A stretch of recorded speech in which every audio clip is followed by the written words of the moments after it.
Hi, welcome. This is our first Cadillac Conversations of 2015 here on January the 1st, 2015. I have with me tonight Cadillac Jim from the forum. Good evening. Excellent. We may have others join us in progress. That it is a holiday, and so people are traveling around and not always home where they can participate in the conversation. We did have some Cadillac news along the way. Or continuing discussion. I'm always glad to see Cadillac in the news, but the continuing discussion. One of the topics has been what Cadillac should do for a sub ATS. Now, and what they're looking for is a kind of an economy model below the ATS. And where their competitors have done these, they're all front-wheel drive. But Cadillac has said, we would like to set the bar a little higher and make a rear-wheel drive sub-ATS car. So, what do you think, Jim? Could you be happier? Could you be happy with a four? Four-wheel drive. Well, all-wheel drive. Yeah, do a front-wheel drive, all-wheel drive would give you the efficiency of packaging. I like their idea of staying rear-wheel drive though, and what it makes me think of is the little Kappa cars, right? We never got a Cadillac Kappa, and that was basically on the C6 Corvette. It was a shrunk-down chassis of the C6 Corvette. Oh, what do they build on the Kappa platform? I didn't know they used that platform for anything else. Well, the Kappa platform was just for the Pontiac Solstice and the Saturn Sky. But what I mean by that platform is it actually was made of the same extruded backbone that the Corvette. That we had the XLR, but they didn't get enough sales out of that to commit to it as a continuing model, which is very disappointing to me. I find that a very attractive car. But the XLR was a bigger car. The little Kappa cars were a very short wheelbase. I want to say they were 96, 97-inch wheelbase. And so when I went, I was trying to con my wife into getting one, and she wouldn't even talk about it because it was just way too small for her taste. Yeah. Well, I kind of think that if they do that, it's a good idea. But if they do venture that way, they need to have something that distinguishes it as a Cadillac. And the platform is hard when you start with an economy platform because it's difficult to get the vehicle dynamics, the ride, the quietness, the smoothness, the responsiveness you expect out of a luxury car from something that's just designed not to have that. To save money for a lower price car. But if they can do that, and they have shown the ability to get an astonishing range out of a platform in recent years, that's fine. But it still has to be a Cadillac when it's done. And I think an easy feature to get, I agree that rear-wheel drive is the way to go. If you can, but with a small car, it's difficult to get the weight distribution proper with a front-wheel drive for good vehicle dynamics. Although Cadillac has again shown the ability to get good vehicle dynamics with a front-heavy car with the Eldorado, but I think that they need to try to get the weight distribution more even. Moving the engine back is not as much of an option with a small car because you don't have as much to move back, unless they go to a damn Boxer or a 120-degree V6 or something. Right. Now Cadillac had, back in 2010 at the LA show, Cadillac had explored kind of an urban commuter with the urban luxury concept, the ULC. And so basically this is one of these kind of econo-box, but, done with an art and science theme. But it kind of looked like a two-seater people module kind of looking thing, as opposed to a sports car. And I think Cadillac probably needs to stay with a sporty theme, even if they go small, right? Yeah, oh, absolutely. You can an economy Cadillac's an oxymoron. They have. There's always Buick and Chevrolet if they want to sell an economy model. But there are people that don't mind how much a car costs and would rather have, a car that gets great miles per gallon, even if it's an expensive car that gets great, and all Yeah. leather interior and all cut and sew like the other Cadillacs and so on. But it So still needs to be a that part Cadillac through and through. has to be a Cadillac through and through. So that would be the attractive thing of the knock on the Kappa platform. I think you got indirectly, which was I think it weighed too much for the size it was.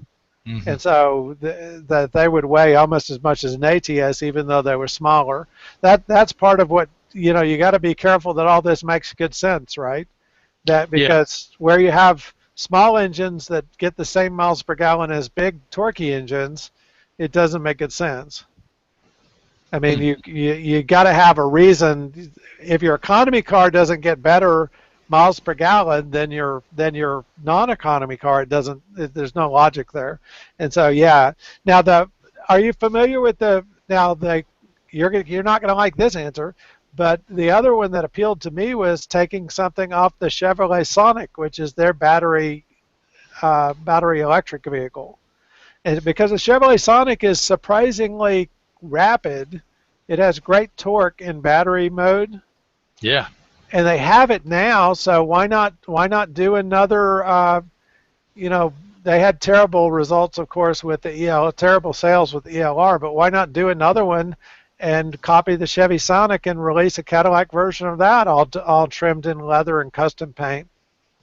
Well, again, if it's Cadillac through and through, fine, but that means it's got to have the quietness, responsiveness, and handling of a Cadillac inside. It's got to feel like a Cadillac when you get in. It can't be just a Sonic with, an interior and quality you can't get in a Chevrolet.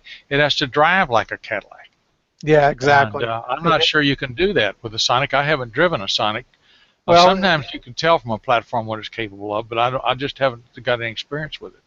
yeah, the Epsilon platform, the big difference that they did with the platform for the ATS was every gram of weight had to earn its way onto the car. It was their great Right. claim, right?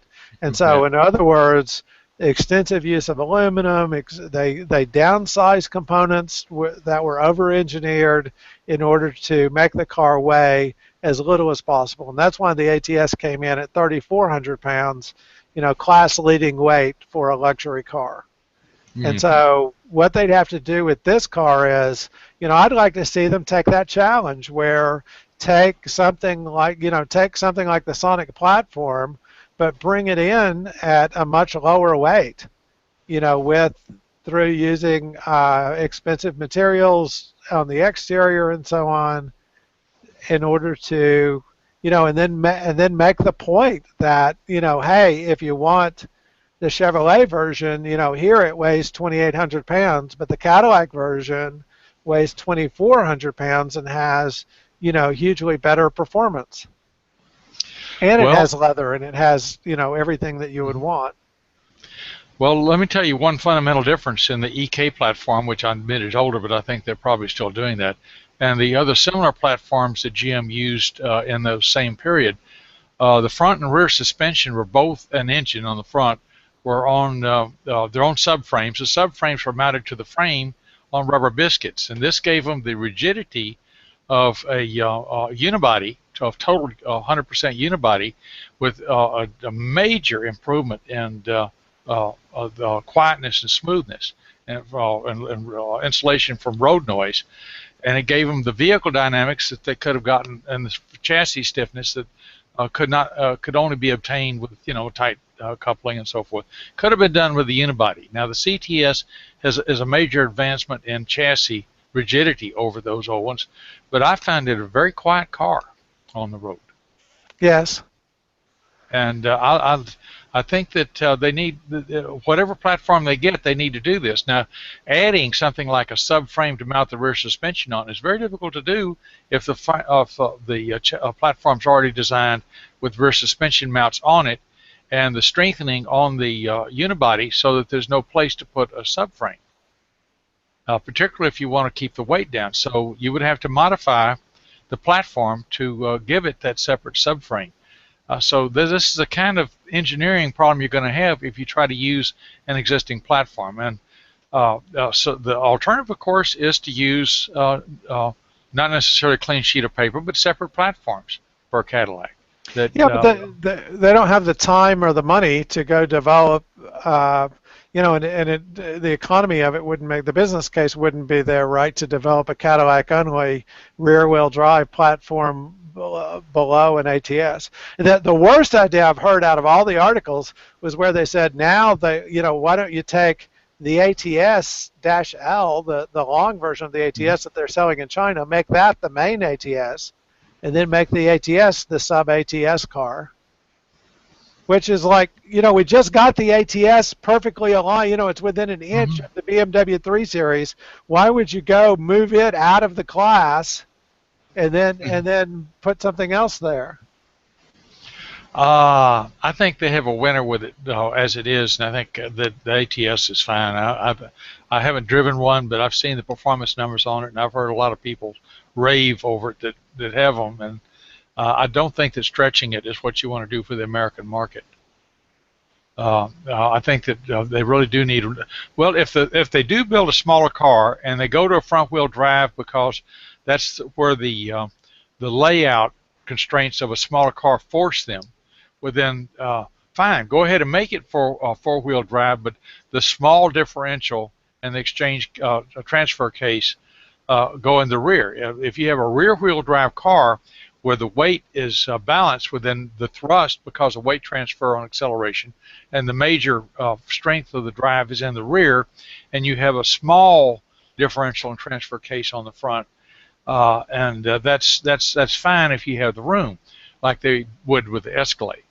But if you don't have that room, then go ahead and put the transfer engine, the major thrust, and then a little bitty transfer case right beside the differential, and for the front that has the 90 degrees and the traction control, and run that on back to the back.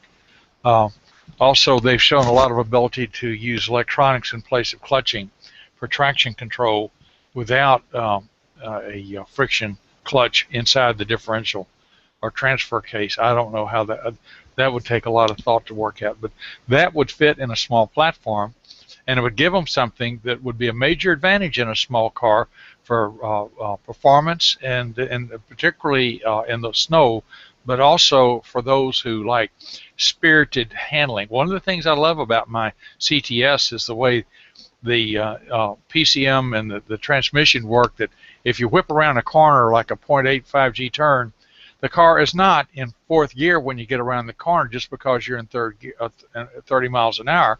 It's dropped down and you run at least 2,500 RPM, so you've got some power. You don't have to reach over for the stick to get some power out of the turn. The Eldorado was always flat when you did that, and unless you'd been playing with the stick, if you wanted to do spirited driving, you had to handle both the stick and the steering wheel.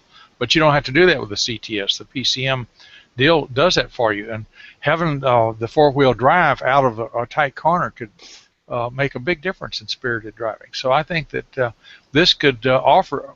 Also, what's wrong with that 2.5 liter four? That would be a great engine for a small car. What's the horsepower on it? If you get it light enough, 205 horsepower. 200 horsepower strikes me as a minimum for a small Cadillac. Yeah, That but would you still got the give it 2-liter excellent turbo. performance. The Well, the give it Kappa cars 6 had the speeds. 2-liter turbo, and so if you brought the 2-liter turbo, I know I'm hung up on the Kappas because I kept wishing that they would make a Cadillac of it 10 years ago. Yeah. But Hmm. the attraction of that to me is you've got a rear-wheel drive platform, 95, 96-inch wheelbase that Hmm. you could go put together now, right? You don't have to wait another decade for that car to come along. Release it as a convertible right out of the go, and put a hybrid powertrain in it, or make it battery electric only. I think battery electric only is the future. The hybrid is great, but you get the performance at low speeds out of the electric motors, and the whole setup is just more efficient with. But yeah, a little all-wheel drive battery electric only, on all-wheel drive or rear-wheel drive. Especially if you're arguing that this is your commuter car, an urban commuter. An urban commuter, you don't need that much range, right? Well, go ahead and give it the charger, like the Volt and the ELR. It Yeah, doesn't have to be battery only. I'll admit that makes a big difference. Or you could do like, who's that offers a car in either battery only or battery with charger? yeah. That's out there, and it costs a lot more money. It adds weight, but I think that BMW is doing that on their new i3, where you can get it mhm, battery only or battery with a small motor. And mhm, it was interesting because it decreased the range, the weight of the motor decreased the range from right, the battery, but then going added a ahead, pad. So you kind of ended up like this, where right, the motor added some, but it took some away. right. That's the trade. Yes, you're going to have that. So But that would laws of give you. physics. So in other words, if they were to take I'm attracted to the idea of taking the Sonic on the Epsilon platform, but that's going to give you a front-wheel drive car. And so if they want a rear-wheel drive car, I think the Kappa is the closest thing they have to a small car platform that's rear-wheel drive. If they can't make the ATS platform any smaller. Now I don't know I why think the ATS platform can't be smaller, but okay. I If think it, the money and time is in the tooling and production. I think they could come up with another platform, and I think they have platforms they don't talk about. I mean, I think that if they focus on what they want to do, it gets done. Yeah, but that And seems to be, it takes them, forever to come out with each individual platform. And so whatever would get it to market faster, that's what you want, right? Is that it can't be another, it gets here in 2025. well, I think that if you look at the what's in the timeline of getting something a new platform to market, it's the production and parts chain, the support. It's not just going ahead and building it. When that thing gets out there, you had better have the parts department ready to support it, or you're not there. And the Yeah, manuals and all that other stuff. So, but they're almost over excelling on that, right? Because they missed their production targets on every recent model. well, that's not really necessarily true. I mean, I wouldn't set a production target of what I thought what it would probably sell. I would set a production target of what I hoped it would sell. And I don't really feel like they've missed it on every one. I think that they are more realistic than that. But Well, I think the ATS is way below its targets. That if they were really going to compete with the 3 Series, then they'd be selling 9,000 a month of those, and mhm. they're not they're not close to that. They're not doing a third of that. Hmm. How many are they And so selling? 2,500 a month? they've done some months that were better than that, but yeah, last month was around 2,500 a month, and so the now there's the other thing that was in the news. Cadillac has been very set on holding their prices, even if their production, hold the prices and hold the profits, even if they don't sell as many.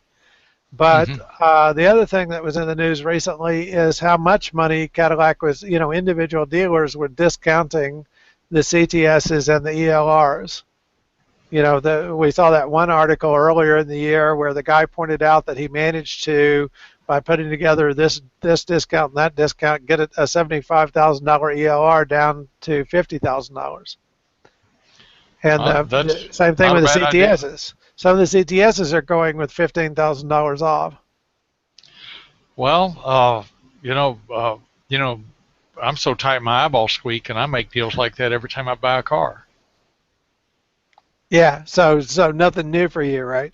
Yeah, yeah. Well, will not say on this forum like live what my formula is for buying a car, but I will say that formula was given to me in my early 20s by a car salesman who had sold cars for Cadillac, Oldsmobile, Chevrolet, and Chrysler.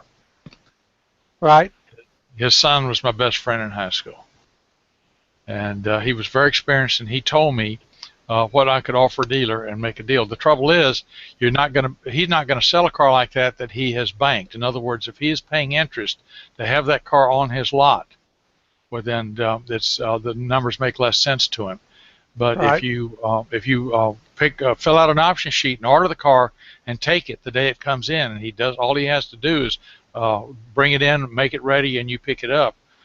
They can make money on the formula he gave. But you're probably going to have to talk to the fleet manager to get them to show any interest in you. Right. So that's I don't see anything wrong with that. I am thoroughly irritated by the plastic magazine-educated clerks that come out and try to put my butt in a seat. Did I tell you about that time I was before I bought my car? I was out after the LSA drivetrain, so I walked into a Chevrolet dealer with my wife, and I asked them if the new ZL1, which had the LSA drivetrain, if it had a streetable ride mode in its suspension. And the guy says, "Give me a moment," and he went away, and he came back with this canned spiel. He would not let me interrupt.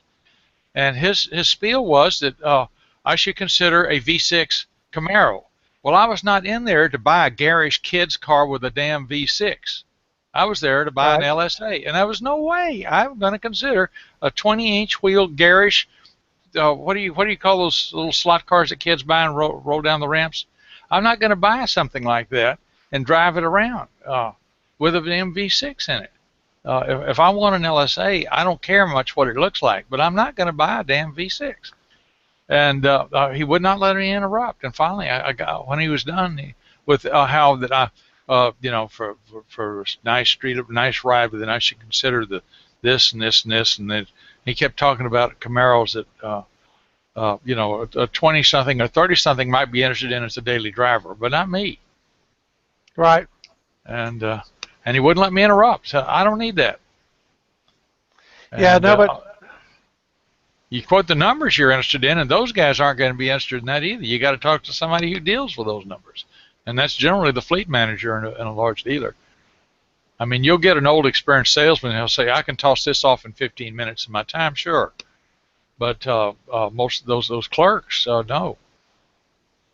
And let's face it, the turnover on car salesmen is such that an experienced, savvy car salesman is hard to find. It's horrific, yeah. Yeah, high turnover, and yeah, I don't like a heavy sales pitch, and generally I find that I know more, I tend to be more familiar with the car I'm wanting to buy than the salesperson is. Although I do enjoy the last couple of times I've been over at Crest for test drives, then I've let them come do kind of the new customer experience and let the guy give me the whole thing about how to sync up the phone with the Bluetooth and all the different features of the new cars and so on. Both to just to hear the spiel through and to give them an opportunity to give it again. Yeah. So. And that's one of the things I do enjoy about my wife's ATS is that it will sync up with the Pandora radio through the Bluetooth without, all you got to do is have your phone in your pocket and it'll start playing your selected channels on your phone and so on. I haven't tried that. I just use mine for. I like that very well. Of all things, yeah. Yeah, just for fun. That's what mine does, the Bluetooth through the phone in the SDSV, but it doesn't to play music. I've got to plug it in as a video device and then put the nav system on video and then say, I don't mind, I understand that I can't watch video while I drive, that you'll only play the audio portion, and then it will play the audio portion of my music device.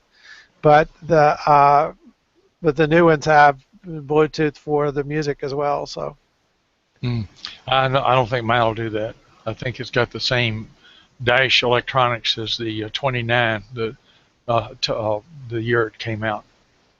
So no real surprises for the next generation of CTSV. We were expecting the LSA engine. I apologize. We were expecting the LF3 engine, which we got, the 6.LT4 engine, which we got, which is the 6.2 liter with the supercharger. The supercharger is actually a little smaller, which was interesting. Should make it more responsive. Is a 1.8 liter supercharger, next generation from the supercharger guys instead of the 1.9 liter like in your car. A little smaller supercharger, nice horsepower boost up to 640 horsepower, and a slightly lower weight, 40. was it 4,100 pounds instead of around 4,300 pounds. I was really hoping they would bring it in at 39.99 so that Yeah, they me could too. clearly be below 4,000, but okay. So we haven't got numbers on it yet. Cadillac said they put in the launch control with the automatic, which I was, railing about before. Why don't we have launch control in every automatic, and then every magazine could get the same times that Cadillac does? Everybody looks like a hero on launch control. But Mhm. they say 0 to 60 in 3.7 seconds. Now the numbers for the previous generation CTSV was always 0 to 60 in around 4.4 seconds. I no, we Although see it, we got videos on Caddy Info of 3.7, yeah, although and it does better on the street maybe than their claims, but oh yeah. so the new car ought to be quite fast. It'll be interesting to see how, and it's got the 8-speed automatic, which I wish they'd gotten the 8-speed automatic into the ATS, but of course they had it in the CTS, and they're putting it in the new CTSV, so that's good. There were some complaints that they're not bringing the manual for it, just the automatic. You can get a manual in the ATSV, but not in the CTSV. The CTSV, you have to take the automatic. Now, they have a manual that would work with that engine. Of course, the Corvette has the manual transmission, so I wonder why they elected not to offer it.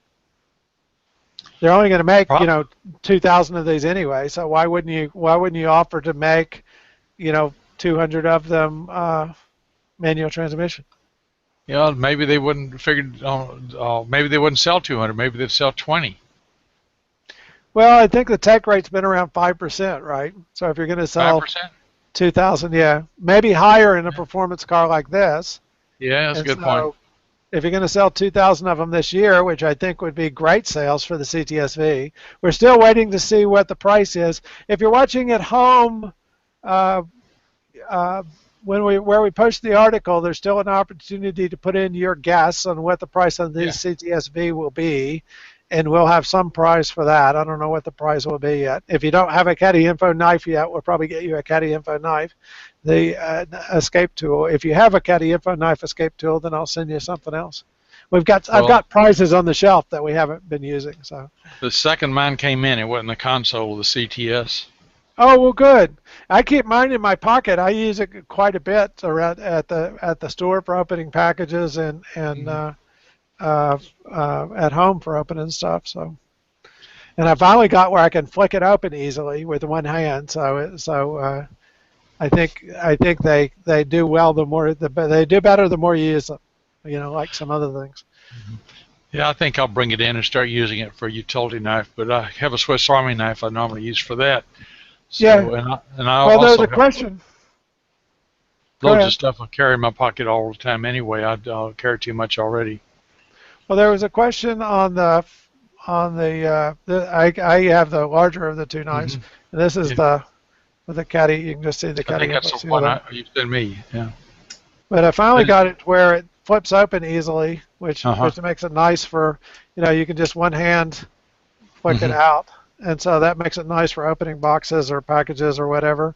But there was a question about whether these were going to be too heavy to uh, set in your pocket, and I don't think so. Now I'm Didn't look too. thinking that you got the smaller one of the two Yeah. because Oh, that's I'm what you had sorry. asked for, which Okay.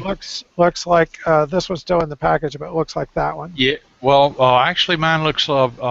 It looks like that, but I think it's bigger because looking at your hand, it doesn't go clear across your hand, and it also has a textured handle, which the bigger one has, Well, and that one doesn't. maybe I sent you the big one instead.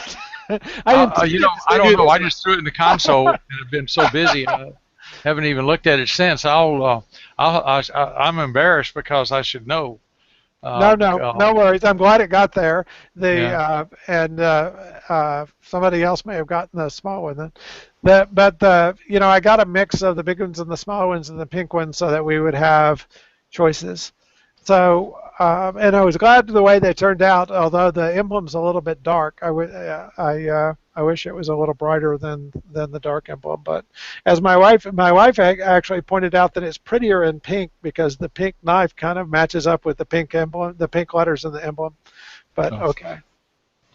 But I would not want a pink one. no, No. no, I like the black one. And so, and as Yeah. I say, the more I use mine, the smoother it has been to flip out and to use. And so, luckily, I haven't had to use it to cut seat belts or break windows. But I'm very happy with the quality of the knife as a whole. I think these are nice uh, utility items. Well, since I've been using mine for commuting, I really would like to have it in the car. And my Yes. wife drives so little that it spends more time on the battery charger than it does on the road, and that's just the way it is. So and also I don't think she ever gets over 30 mile an hour. So Yeah. hardly. Yeah. Do you have any other topics for tonight before we wrap it up? No.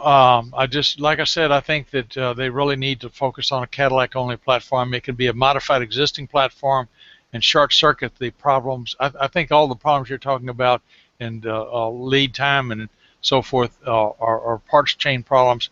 They don't like to have multiple platforms because of that. It increases the cost of support of each one to lower the volume by splitting the models.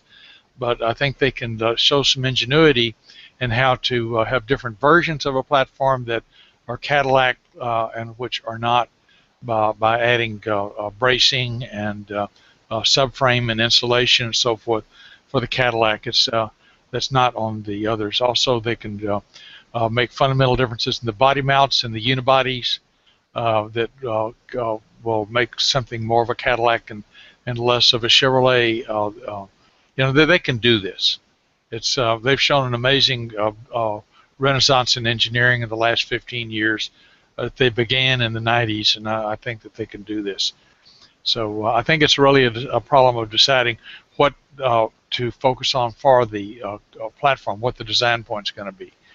I think an ATS transverse engine, front wheel drive with a new engine, not the existing ones, but the follow-on like the 2.5 liter might become a 2.4 liter with a better breathing and another 10 or 15 horsepower and better fuel economy. Does it have variable valve timing? It Yes. does. Well, this offers endless opportunities for setting the design point of the engine. Lowering the weight a few hundred pounds can make a big difference in fuel economy. If they give it a 6-speed automatic in a little car, this can offer some enormous flexibility in fuel economy and performance. I think they can do it. I think Now they can make. Cadillac's got their plate full at the moment because they have the CT6 coming out. They have another big luxury car plan behind that. They have the new, I think two more SUVs coming, and as well as a refresh for the SRX itself. And so certainly, maybe people's appetite for a small Cadillac just isn't there right now, and Cadillac needs to be focusing on their forte, which is large luxury cars and not worry so much about look at the relatively weak sales of the ATS and say there's no buyers there at that end of the market for a Cadillac right now. Well, I think 2,500 to 3,000 a month is a worthwhile market, and they've established themselves. I think that they're the technology leader in that market. You have the people who put their nose in the air and go over that FUD from 1972 that American cars, everything quits working at 80,000 miles. You've heard that many times, right? Yeah, And you get people that kind of thinking, no, but if they keep selling 2,500, 3,000 ATSs a month, there are going to be people who look around and ride in their friend's car and say, what? And then it comes up, people in the final analysis, their biases are important, but their self-interest is important too. The Cadillac is going to be out there. I'm seeing less and less resistance to Cadillac among the import car crowd. yeah, and that's what they want to do is chase those where the people are paying a lot of money for expensive luxury cars. Mm. That's the people that they're chasing. Jim, thank you so much for being on. I'm sorry we've missed so many weeks. We kind of got out of Yeah. sync, and now we're back on Thursday night. Thank goodness.